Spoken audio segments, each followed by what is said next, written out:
नमस्कार मित्रों, मैं आप लोगों को बता दूं कि हम पढ़ने वाले हैं राम भक्ति शाखा। और राम भक्ति शाखा सगुण भक्ति शाखा के जो दो भाग हैं, राम भक्ति शाखा और कृष्ण भक्ति शाखा। राम भक्ति शाखा को रामाश्रयी काव्यधारा भी कहते हैं और कृष्ण भक्ति शाखा को कृष्ण आश्रयी काव्यधारा भी कहते हैं। मैं आपको बता दूं, इससे पहले हिंदी साहित्य का इतिहास जो हम पढ़ रहे थे, पूर्व की वीडियोज़ में मैंने बताया कि हिंदी साहित्य के इतिहास को जो मानक तरीके से माना जाए 4 भागों में बांटा गया है। पहला है आदिकाल अथवा वीरगाथा काल, दूसरा भक्ति काल, तीसरा रीतिकाल और चौथा आधुनिक काल। जो आदिकाल और वीरगाथा काल है उस पर हमारी चर्चा हो चुकी, वीडियो बनाया जा चुका है। भक्ति काल में हमने जो निर्गुण के भेद हैं, 2 शाखाएं हैं, एक ज्ञान मार्गी शाखा, प्रेम मार्गी शाखा, उस पर भी हमारी तैयारी हो चुकी है। अब हम सगुण भक्ति काव्यधारा के जो 2 भेद हैं, राम भक्ति शाखा और कृष्ण भक्ति शाखा, तो राम भक्ति शाखा पर आज बात करने वाले हैं इस वीडियो में। राम भक्ति शाखा के में कौन सी विचारधारा, कैसे कवि थे और उनमें कौन कौन से प्रसिद्ध कवि थे, उनकी प्रसिद्ध रचनाएं क्या क्या हैं, राम भक्ति शाखा की विशेषताएं क्या हैं, इन सारी चीज़ों पर बात करेंगे, चर्चा करेंगे। तो सर्वप्रथम मैं ये बता दूं कि जो राम भक्ति शाखा या का जो सगुण रूप है, उसमें ईश्वर के सगुण रूप के उपासक और इस मान्यता के साथ कि धर्म की स्थापना के लिए ईश्वर स्वयं नारायण इस पृथ्वी पर अवतरित होते हैं। और वह नारायण जो राम भक्ति शाखा में नारायण माना गया है राम के रूप में, जो राम दशरथ के पुत्र हैं, वह दरअसल इन कवियों की दृष्टि में श्री हरि विष्णु के साक्षात अवतार हैं और वो विश्व कल्याण की कामना के साथ और धर्म की स्थापना के साथ इस पृथ्वी पर अवतरित हुए हैं। इस जो राम भक्ति शाखा के कवि हैं, उन्होंने, मैं आपको बता दूं कि राम को ही ईश्वर ही माना है। इस विचारधारा के जो प्रारंभ के कवि हैं, उनमें ये मान सकते हैं कि रामानंद जी जो कबीर और रैदास के गुरु भी थे। यद्यपि कबीर और रैदास दोनों ही निर्गुण उपासक हो गए, उन्होंने राम के साकार रूप को, सगुण रूप को नहीं माना है, उन्होंने निराकार रूप को माना है। राम वहाँ पर ईश्वर है साक्षात, जो अजन्मा है, जो आकारहीन है। लेकिन उसी परंपरा में कई उसमें जाके शिष्य परंपरा में तुलसीदास हुए, जिन्होंने राम भक्ति शाखा को स्थापित किया। और तुलसीदास जी ही राम भक्ति शाखा के प्रतिनिधि और अग्रणी कवि हैं। और गोस्वामी तुलसीदास जी एक सिद्ध कवि हैं जो देश काल की सीमाओं से परे हैं। मानव प्रकृति के जिन रूपों का हृदयग्राही वर्णन तुलसीदास जी के काव्य में मिलता है, वैसा दूसरी जगह नहीं मिलता है। इस भक्ति शाखा के कवियों ने दशरथ पुत्र श्री राम को नारायण मानकर स्वीकार कर भक्ति भावना से ओतप्रोत काव्य की सृजना की। और तुलसीदास जी के बारे में मैंने बता भी दिया है कि वह इस काव्यधारा के प्रमुख कवि हैं, प्रतिनिधि कवि हैं। रामानंद जी जो हुए हैं, मैंने अभी बताया, जो कबीर और रैदास के गुरु थे, ने रामावत संप्रदाय की स्थापना की और यहीं से इस शाखा की जड़ें पड़ गईं। ये प्रश्न पूछ दिया जाता है, रामावत संप्रदाय की स्थापना किसने की? तो आप लोग लिख देंगे कि रामानंद जी ने की। रामानंद जी के शिष्यों की संख्या कितनी थी? रामानंद जी के शिष्यों की संख्या 12 थी। अग्रदास ने राम भक्ति परंपरा में रसिक भाव डाला। राम भक्ति, मैं आपको बता दूं कि जहाँ पर दास्य भाव की भक्ति होती, वहाँ पर रसिक भाव कम होता है। लेकिन अग्रदास जो रामानंद जी के शिष्य परंपरा के ही थे, उन्होंने राम भक्ति शाखा में रसिक भाव डाला।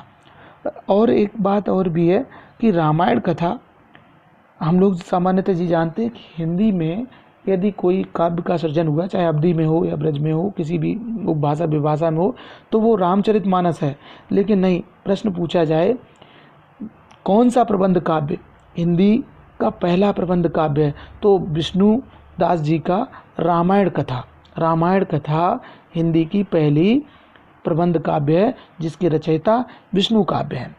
अब हम बात करते हैं राम भक्ति शाखा के जो प्रमुख कवि हैं, वो कौन कौन से हैं और वो क्या सोचते थे राम के बारे में, जो उन्होंने इस तरह से लिखा। तो मैं बता दूं कि राम भक्ति शाखा के प्रमुख कवियों में प्रारंभ से देखें तो रामानंद जी हैं और उनकी रचनाएं हैं वैष्णव मताब्द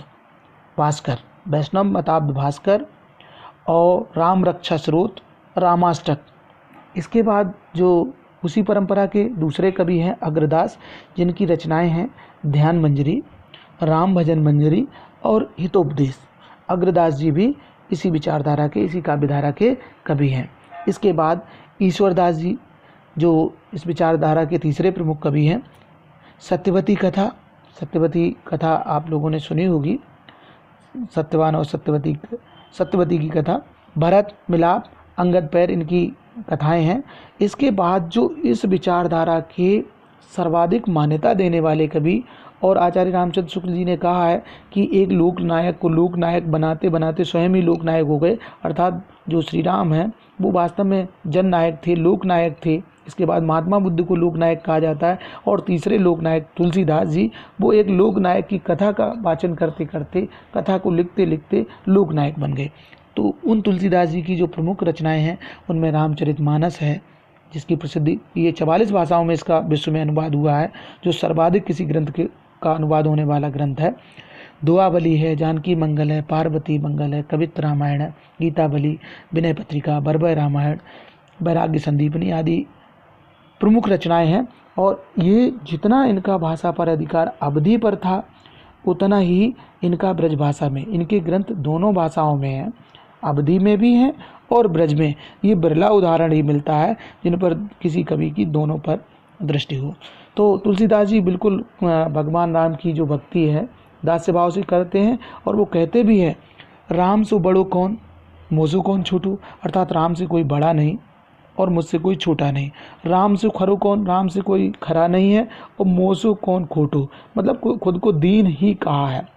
तो इस तरह से ये राम भक्ति शाखा के प्रमुख कवि और उनकी रचनाएं ये हो गई।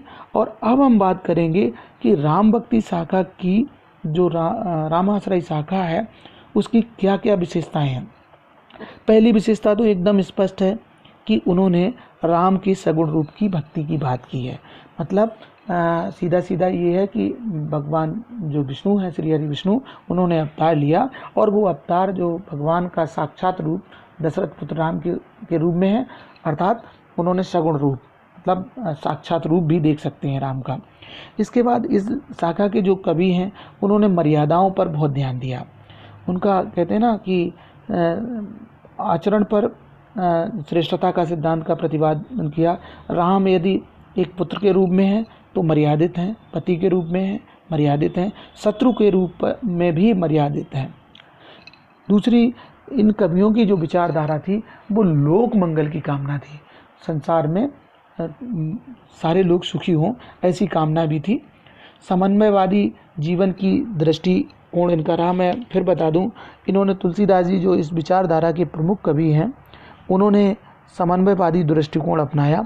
तुलसीदास जी के बारे में कहें, उनका दृष्टिकोण बहुत व्यापक और समन्वयवादी था। उन्होंने राम के भक्त होते हुए भी अन्य देवी देवताओं की वंदना की है। तुलसी की रचनाओं में भारतीय संस्कृति एवं धार्मिक विचारधारा पूर्णतः दिखाई देती है। वह प्रत्येक धर्म पद्धति को भगवान की प्राप्ति का साधन मानते हैं। धर्म पद्धति कोई हो, विभिन्न क्षेत्रों में समन्वय के प्रति तुलसी इतने सचेष्ट थे कि अपने आराध्य राम में भी उन्होंने शक्ति, शील और सौंदर्य का अद्भुत समन्वय प्रस्तुत किया है। मैं बता दूं, वह निर्गुण सगुण में भेद, निर्गुण सगुण ना कछु भेदा वाली बात कहते हैं, और शैव और वैष्णव पंथ को भी स्वीकार करने की बात करते हैं, कोई बुराई नहीं है।